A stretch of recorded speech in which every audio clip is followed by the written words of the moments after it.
We are here. Bây tôi chọn the lũ giòn bẩn hà đó. The lũ giòn, ý hay lũ giòn phóng nhỏ thế. And we're gonna be staying at the homestay. Tôi nói chơi ý lúc trẻ countryside homestay ông bảy bây giờ mong bé cô tôi bưng tôi nói ý mò nhỏ nó thế tôi nói gì hết cái bây giờ tao muốn cô rồi cho chị bưng nè tôi nói gì cho lúc mình office thì là nó món được con cho cái tao là một cái những cái ngày chờ tới khi là ta tập boy có món gì cậu nó có lúc chị này bỏ ra khai bị nói chia lu ít lúc bằng cái có cháy lên sao đó ít sao lo thế này lo cái là bự luôn nè nó mua đi sợ ít ở bên plau luôn ta tập mua plau luôn chỉ là chỉ ta tập bự luôn lo ở country two story số nó là chỉ bên cái này lo thế một sải sẽ này bự luôn không ra từ nè số đó cú cơ li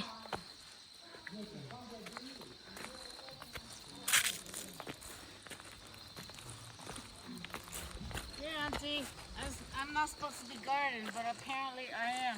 Not me. I don't do those things. I'm very unsuccessful. Back to nature. Oh, ilang ilu lo. Yeah. Oh. I want to hang on that one. Chả là chú ilu lo oi gì nhỏ hả? Auntie, it's all nature. Don't worry. Unless you want to hang on with me, I'm gonna stay on that one so I can see. Okay.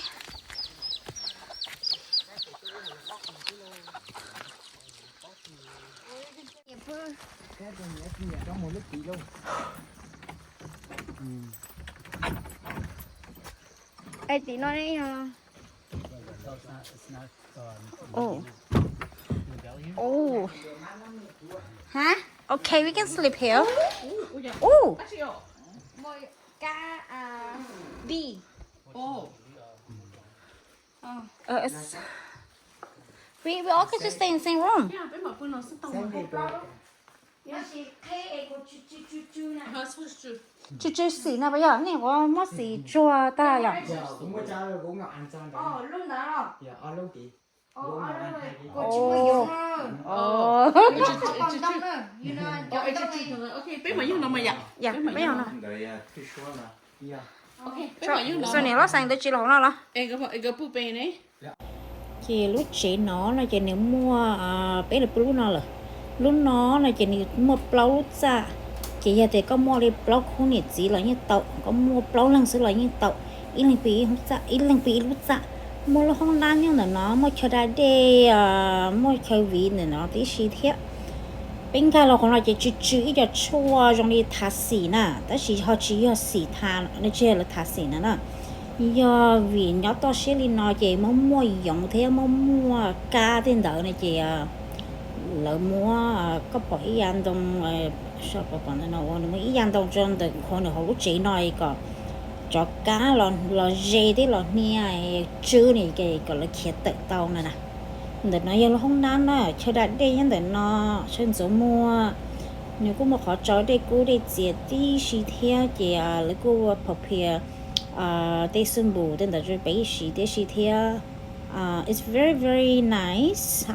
bé bưng được nó ý mà chỉ cho tao luôn cô sẽ mềm mềm nè chỉ cho tao luôn là chỉ cô có tôi mua thế tôi những gì ngờ giờ ở lên bưng được nó chỉ bé ở khu này chỉ bưng được chuyện đó họ bé mà ở tôi lo chỉ ít tôi bưng lúc sáng hậu lực họ mà ít tôi chỉ gõ này chỉ bưng sáng sổ to rồi chị bé tôi là nó chỉ là gì lần để bảo không nhận gì để nó trên very very nice giờ thì cái xã tôi bự to xe đi nó chỉ lấy mua chơi nào tôi chụp bự lấy ô rau mỏ to chụp tí xịt here and I think that should be part of the package cái này sẽ bảo chị don't need the tourist guide nhưng mà cho nên mà khen này bảo more information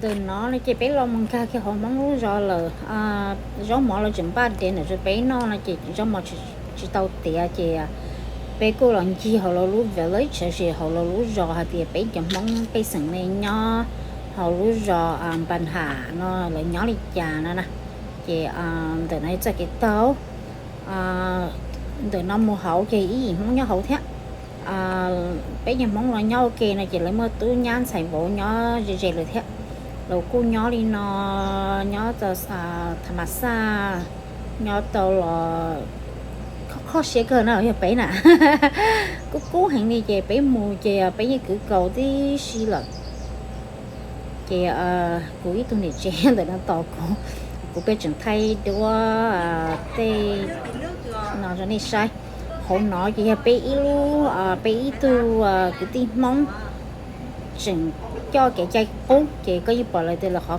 thử cho nó đi trả nhé bé hôm nói chị là lúc vào lúc chị nó lấy phụ lúc vào lúc chị đi nó chị nhóm được của pass tận đây này chị là going to the kitchen lúc không thả ô cho món nọ chị cũng mở cho nên một số hay thì thả cho món ô cho món nó nhỏ đi trả ô đi trả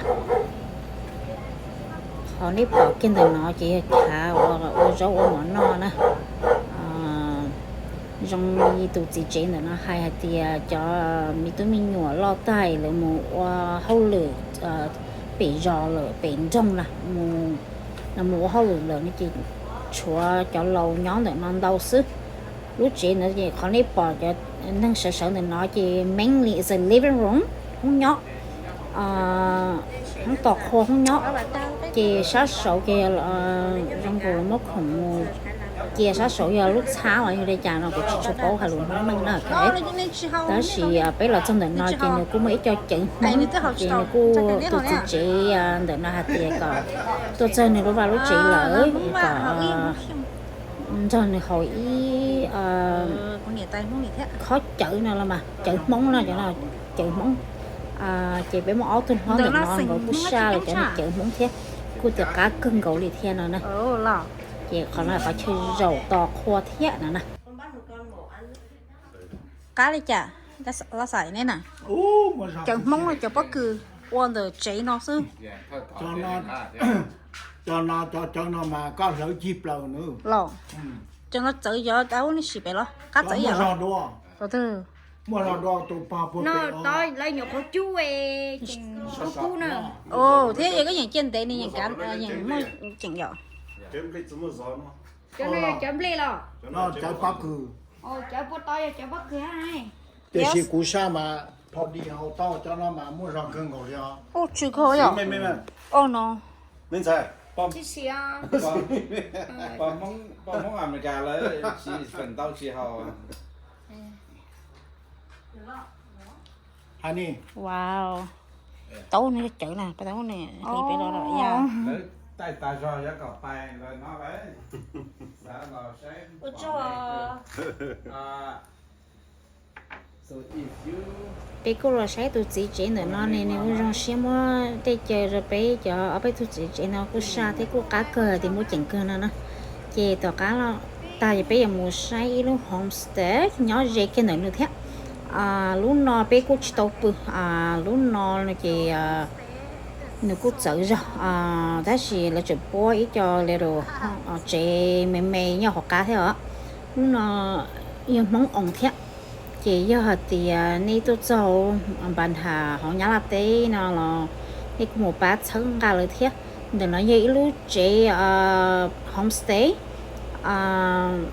mua vào ba cho dùng thay đua một ở xí đen đó it's pretty open hay lo là chị tới rồi có chơi để nó nè mua size xinh đua có bé bự thôi lọ đó chỉ có chơi bự giờ nhiệt như thế họ cho style nè lúa chị để nó là chị homestay chị lấy ô cho mọi người nó tên được thế bể nó chị vào ba mới chơi có một rổ xí thả bể luôn tên được ít lên của mà cho nên một sáng mình gì á từ nó chị thầu có một cha cá này chị có tua sát bể nó chị cho tên này tôi bự it's pretty open trong này camping này trong này có tôi bự li bên món mì cá để một camping này chị it's an open hall lấy mua cho mattress tent cho hỗ trợ hữu thế chị con cam một hậu cái này is a very big open hall ta chỉ là cô ta tỏ bố li ở bên lúc chị cho chị mấy giờ nhau họ cá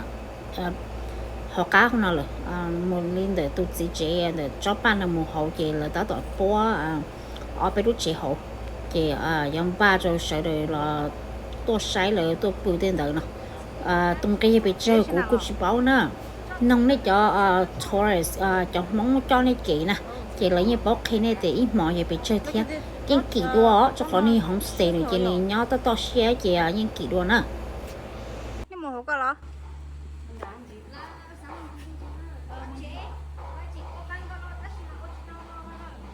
bây giờ để nó mà bị chơi không bự sẽ chọc bị chơi không bự ở lúc chơi để nó giờ thì lúc chơi không bự tôi không lo thì nhiều mấy gì không lo là giờ mua bay lâu gì họ what's that để chơi chả họ mua bay chả để chả họ mua chả lọt từ tầng tàu oh okay chị ít chả chị nên đâu từ bự chị mua bánh chả như sấu mua bay chả từ ở tuổi chả từ lâu từ bay chị trâu đi có thể trâu đi bao cho lên bự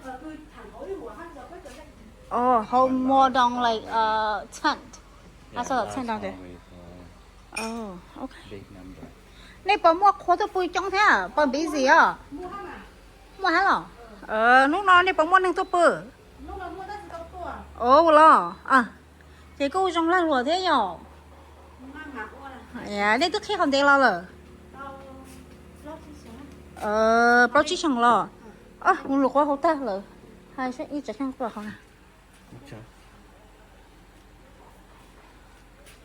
ê cho tiền nó giá chở rồi giá trị của biết bỏ nên đó còn một bé sao thôi như bỏ nên đó giá trị ê rong chua rồi rong hào đấy rong chở sao Palm wine có phải palm wine so it's wine they soak it into the palm and you get the flavor of the palm làวันนั้นเจริญนะเรามาจะมุนจอมาจะจูสวายก็我现在就好吃วันนี้เจริญจอ好是不是วันนี้ที่chở lại chị mà mới chở lại cho xin đấy xin khứ khứ rồi ôi chị xin đấy cho vậy nó ô lò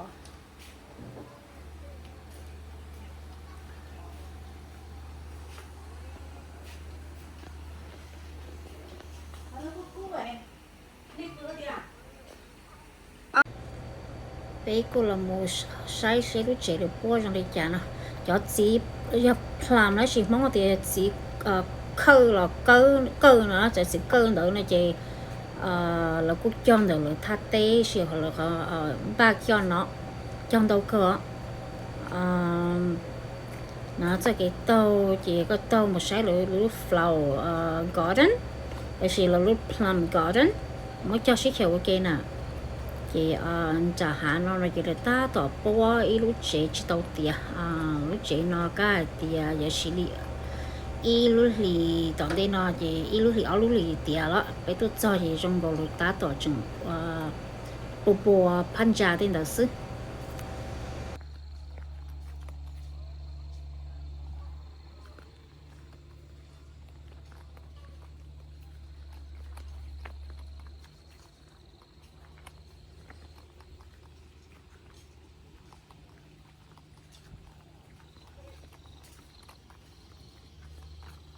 How do you get over there? Oh, I took. Oh.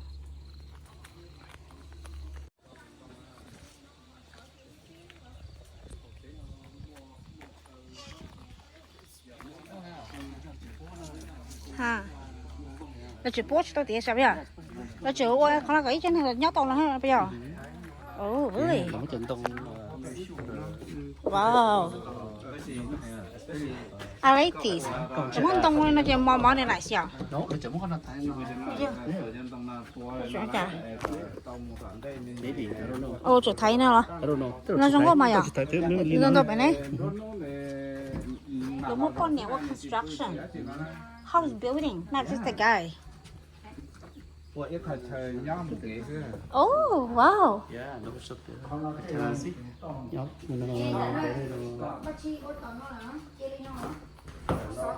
nó cũng như xóa hoặc là có chỉnh thuê nhân đâu xóa này.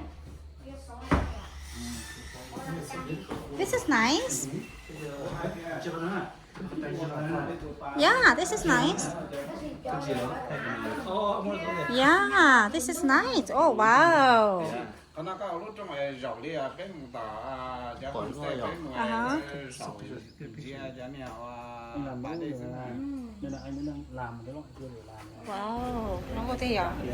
Từ nó mà nó có chấp lạiเลยbé cu là một say ilu va pa là nè, từ này ilu va pa là hồ butterfly va pa là gì chả nó nhớ sai thì nó như butterfly là va pa chị ổn định bây giờ một số tiền nó là chị phải lấy một là gọi thâu là từ Julia để chấm play nè chị biết là chấm play mùa bây thì một số tiền nó là chị chơi cái này một chỉ trong một ly này cứ càng gầy nó giờ chị mua chị chỉ trong một chị nhưng còn mua đi mua xin lỗi xin loเลยchị là cái mà nhớ chấp lại đi đó là bé cô một số sát tiền theo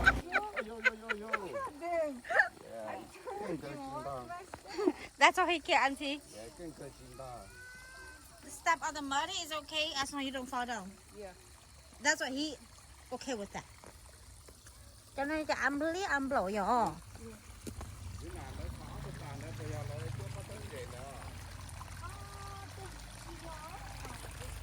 Ồ, nó làm buồn này rồi.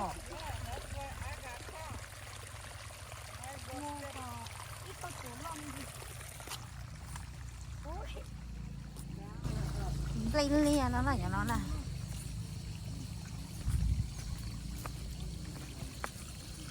đi một cái đi một ba bông vải ba là phải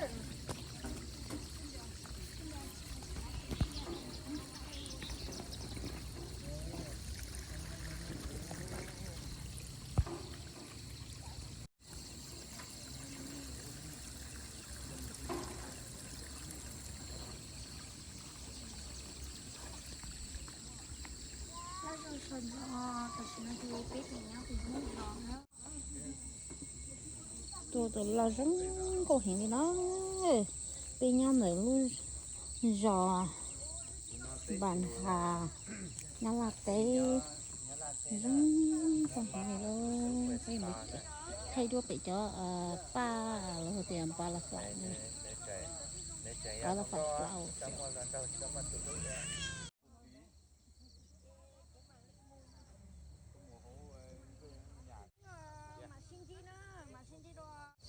Wow, tàn thời chụp ba này có ly nữa. ly sữa đó Yeah, có ý lên sữa. nó sắp lần rồi Yeah, cho nên ít chồng ít chỉ tôi rồi ít chồng chỉ tua. không có sao rồi Đó chỉ mà nữ một ba ít lúc chỉ keng xí nè. ồ lo Yeah, ta chỉ nữ chỉ để nữ trọt mà lấy trọt tua.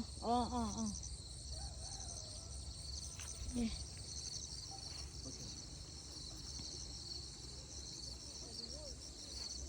Có thấy tôi sao trong cái hành liệu video. Yeah. có thay đổi hay không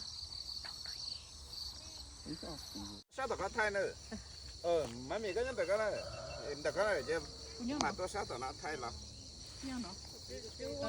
chúng là cái thay nữa chứ cái thay nữa Nó tôi biết tôi chỉ bỏ ban tao nữa. tụi nó này cái thay để bỏ tụi nó trên mua xíu mà nó khó quá lo Ok.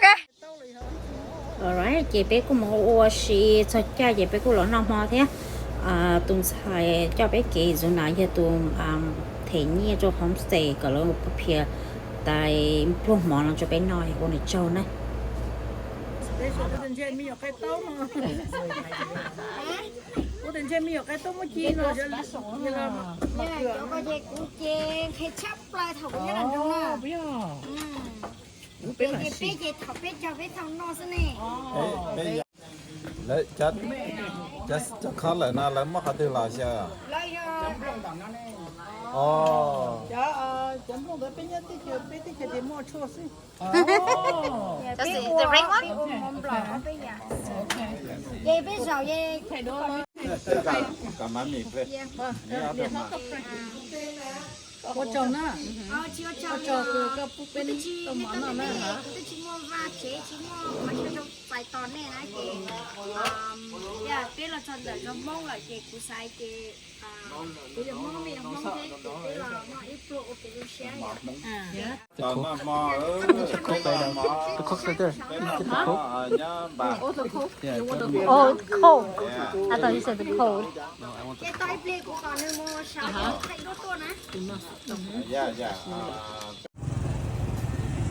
Bé bụi mò cam tu chị sinh gió bé cũng nó chạy ta chị bé cô là một bé là lu morning market để nhá là té không bàn hạ nó cô hay chỉ do là nè lúc nói lúc Sunday morning market nè ý thị tư mà là cho khi ý rau thì ý nó cho nó làm thị sự nó Sunday sự nè chị bé cô muốn ra nó Sunday chị tới đi mua bỏ lại mua không tao kể lên nó chị mà đi mua bé là lúc shopping market nè chị bé chọn bé mong là cô cho là tê rau tê tàu tê đi tê u tê nào lúc bị tê va tê chế chị là cô tê làm bài chị là tê tôi mua chị là họ kể khứ nó có tao như thế xím gì chị tê không để cho bị va bị chế to chế tên đó sự chế để tôi mua lên nó là này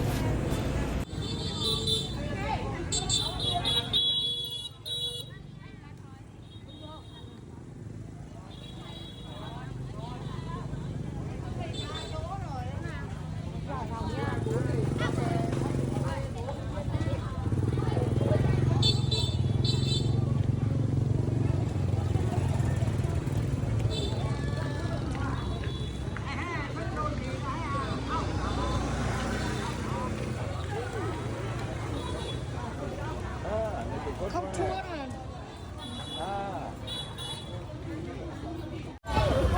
anh chị có làm chân sạch cho nó chân sạch Cả á chiều. chân Ginseng là ya trong chua hậu bây giờ dùng chua. cháu đó Ô trần cái nó. Ô giờ trần cái nó. chân sạch lắm chân chỉ rồi đây là món mì ca rồi. Ya. Đó là yang ginseng. Chỉ yang ginseng. con ta chỉ còn bay let's go rồi mua cho cái này là flower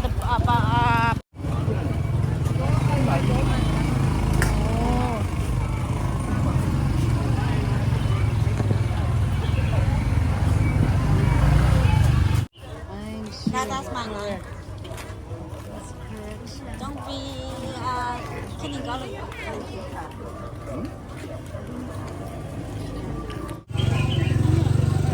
Đứng lên cho mẹ tê. Đưa cho nó tiền con nó. Tiền con nó.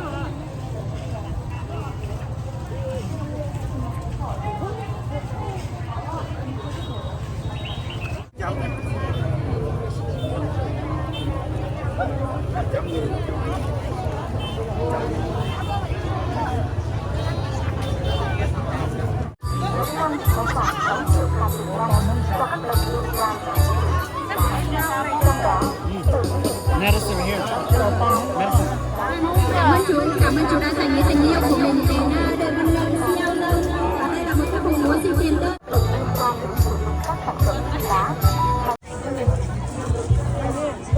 You guys want live one? There's a live one. Oh my god. nó mọ đâu cũng là chai nó Anh hay chụp cái này rồi đó. yeah yeah yeah Việt Nam là tiêu không chua. Em nhớ hồi phải đây rồi.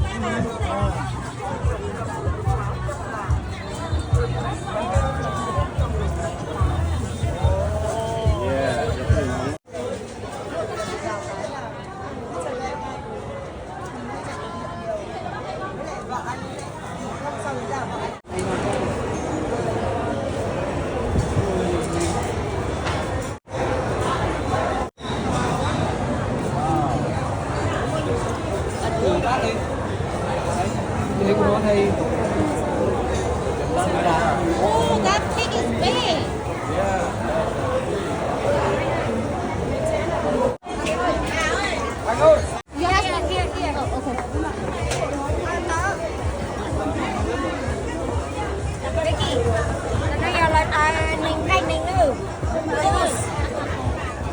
nó giống anh năng đó Hấp cú. lỡ qua phở này chắc phở tay nó bên nó này chắc qua đi phở cái đâu nào để cho mà lên nó phía qua phở cái là mông chứ là Mông cần là này. mông rồi đây là mông là Mông mà. bao nhiêu mông rồi Nhưng mà mông bên đến khác nó khác mông bên này. Nghe được một hai từ. cheese mông chị muốn cho nó giống cái năng Canh nành. Canh nành. dạ cái này là có chỉ là tao nó nữa cái này chỉ sang cái như nữa Ăn đi anh ơi. Khỏi đi anh ơi. ít mềm lẹp với sán nó cái năng Để đó ăn thử đã ăn thử. Ăn thử xem ăn được coi lại ăn. nếu để cả sang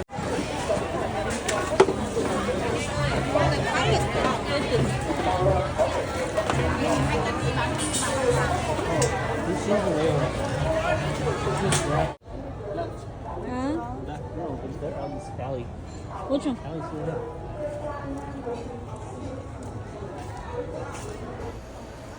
thôi bé tôi chính chi ta la hậu ban hà lú sản phẩm màu kẹn non là chè cún nấu để sẽ cho họ bỏ đông đông nữa lớn mua cho khốt chua là lớn mua trong cái cho cái bóng đi chả nè cho nên là có cho khốt chua món về traditional nè chè có một số thứ là cái như bỏ là mua tại lý sư và chuyện cho cá thì bị chơi nè Africa I think cái tính đông thì bị chơi là thôi là nè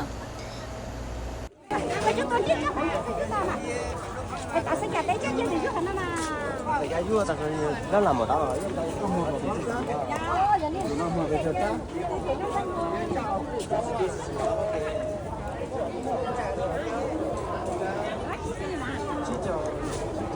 chi châu đồng chi châu nhẹ đồng chi châu